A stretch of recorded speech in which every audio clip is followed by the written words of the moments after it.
இந்த கார் தான் நான் சொன்னேன், எவ்வளவு சூப்பரா இருக்கு பாருங்க என்று அவள் மீண்டும் ஆரம்பிக்க, லேட் ஆகுது சிவானி, எங்க சாப்பிடலான்னு சொல்லு, எங்கேயா இருந்தாலும் ஓகே, நல்ல கடையா பார்த்து போங்க என்று அவள் கூறியதும் வேகமாக சர்வா காரை திருப்ப முயற்சி செய்யும் போதுதான் அந்த அருகிலிருந்த காரில் அமர்ந்திருக்கும் நபர் அவனையே பார்த்து கொண்டிருப்பதை கவனித்தான்.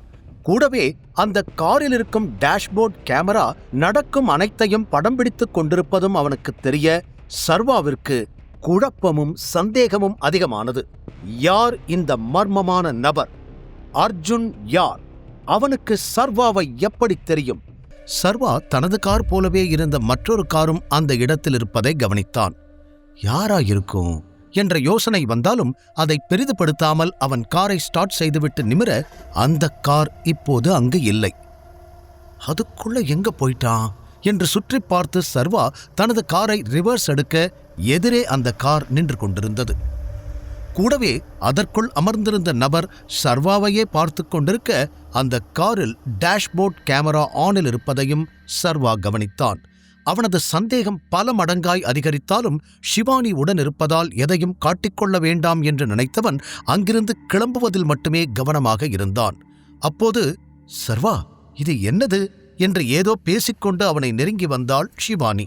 சர்வா பதட்டமாகி ஏதோ பேசவர, முகத்தை ஒழுங்கா துடைக்கலையா, இங்க பாருங்க, டவல்ல இருக்கிற த்ரெட்ஸ் எல்லாம் உங்க முகத்துல இருக்கு என்று சொல்லி அவன் முகத்தில் இருந்ததை துடைத்துவிட்டு நிமிர்ந்தவளை இமைக்காமல் பார்த்தான் சர்வா. என்னாச்சு என்று அவள் கேட்க, ஒன்றுமில்லை என்பது போல் தலையாட்டிய சர்வா காரை கிளப்பினான்.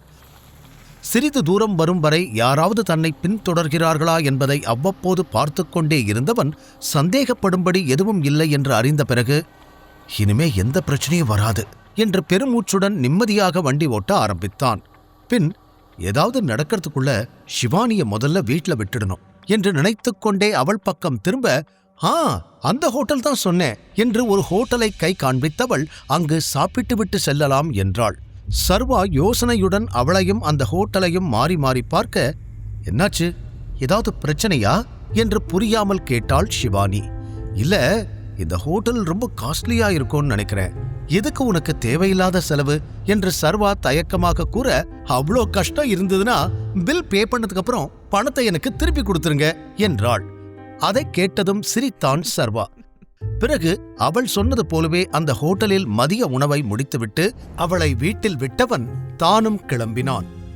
ஏற்கனவே மதியம் தாண்டி இருந்ததால் இதுக்கு மேல ஆபீஸ்ல போய் என்ன வேலை செய்ய முடியும் என்று யோசனை செய்த சர்வாவிற்கு வெகு நாட்கள் கழித்து உடற்பயிற்சி எல்லாம் செய்ததில் சோர்வாக இருந்தது.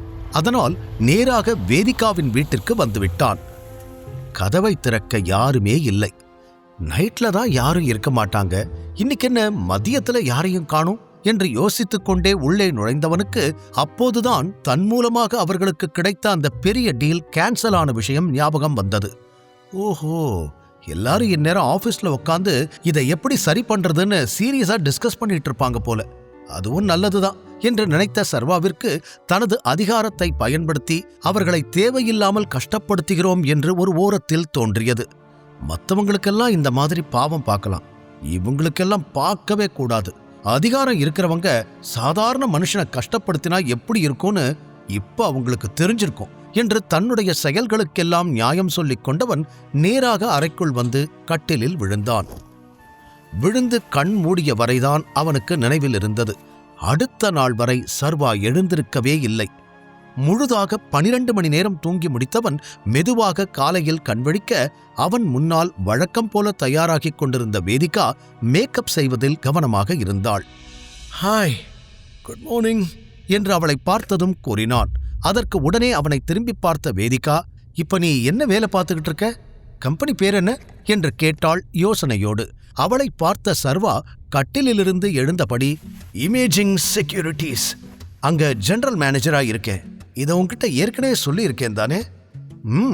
விக்ரமன் சாருக்கு உன் மேல கொஞ்சம் பாசம் இருந்துச்சு, அதை வச்சு இந்த வேலையை எப்படியோ வாங்கிட்ட, கரெக்டா என்று சம்பந்தமே இல்லாமல் அவள் பேச்சை எங்கெங்கோ கொண்டு செல்ல, காலங்காத்தால பிரெயின் இவ்வளோ ஆக்டிவா இருக்குதுன்னா அதை ஏதாவது முக்கியமான விஷயத்துக்கு யூஸ் பண்ணு, என் கூட சண்டை போடுறதுக்கு யூஸ் பண்ணாத என்று சொல்லிக்கொண்டே சர்வா குளியல் அறைக்குள் சென்று கதவை மூடிக்கொள்ள, சில நொடிகள் கழித்து அவன் சொன்னதை முழுதாக புரிந்து கொண்டவள், ஏய் எவ்வளவு தைரியம் உனக்கு, என்கிட்டயே இப்படி பேசுற என்று கதவை தட்ட அவனிடமிருந்து பதிலே வரவில்லை.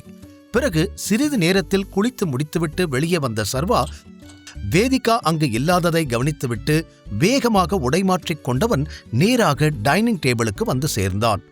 அவன் வரும்பொழுது அனைவரும் சாப்பிட்டு முடித்திருக்க, அடடா கொஞ்சம் லேட்டா வந்துட்டேன் போலியே, இவங்க டிஸ்கஷன் எல்லாத்தையும் முடிச்சிட்டாங்களோ, இப்ப எப்படி இவங்க அடுத்து என்ன பண்ண போறாங்கன்னு தெரிஞ்சுக்கிறது என்று யோசனையோடு அவன் அவர்களை பார்க்க வேதிகா அதியமானிடம், நீங்க எதுக்கும் கவலைப்படாதீங்க தாத்தா, நான் இன்னைக்கு அவங்கள மீட் பண்றதுக்கு எல்லா அரேஞ்ச்மெண்ட்ஸும் பண்ணிட்டேன். இந்த டீல்ல அவங்களுக்கு என்ன பிரச்சனை, என்ன சேஞ்ச் பண்ணணும் எல்லாத்தையும் கேட்டு அதுக்கு ஏத்த மாதிரி மாத்தி எப்படியாவது இந்த டீலை நான் காப்பாத்திடுவேன் என்று நம்பிக்கையுடன் கூறினாள்.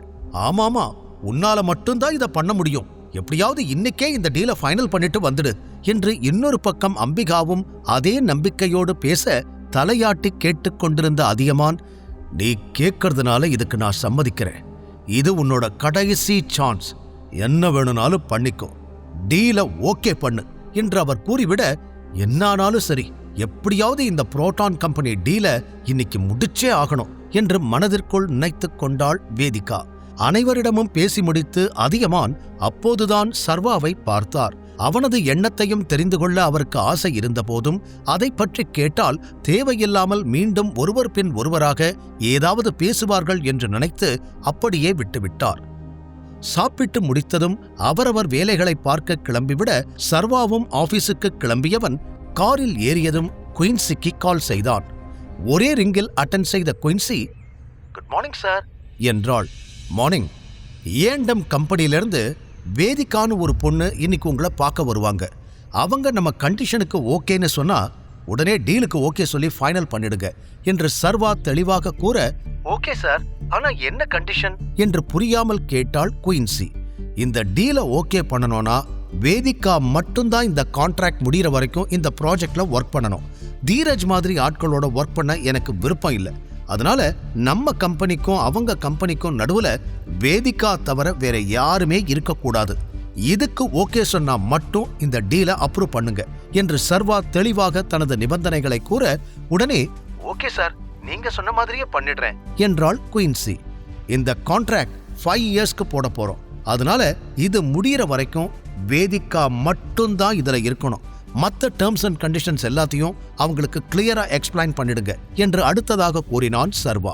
ஓகே சார், நான் எல்லாத்தையும் ப்ராப்பரா பண்ணிடுறேன், அவங்க கிட்ட எதையும் மறைக்க மாட்டேன் என்று குயின்சி வேக வேகமாக பதில் கூற, குட் என்று கூறி அழைப்பை துண்டித்த சர்வா தனது ஆபீஸ் பார்க்கிங் ஏரியாவில் காரை நிறுத்திவிட்டு கீழே இறங்கினான்.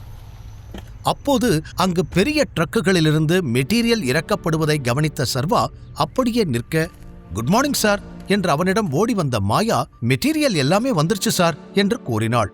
ஓகே, அந்த இன்டர்வியூ என்னாச்சு என்று சர்வா அடுத்த கேள்வியை கேட்க, அதுவும் முடிஞ்சது சார், ஒரு நல்ல அக்கௌண்டன்ட் அப்புறம் உங்களுக்கு ஒரு நல்ல செக்ரட்டரி கிடைச்சிட்டாங்க, நீங்க வேணும்னா அவங்கள ஒரு டைம் இன்டர்வியூ பண்ணி பார்க்கலாம் என்று அவள் கூற, நோ, உங்க மேல எனக்கு நம்பிக்கை இருக்கு, நீங்க ஃபைனல் பண்ணிட்டா எனக்கு ஓகே தான் என்று கூறியதும் மாயாவிற்கும் மகிழ்ச்சி.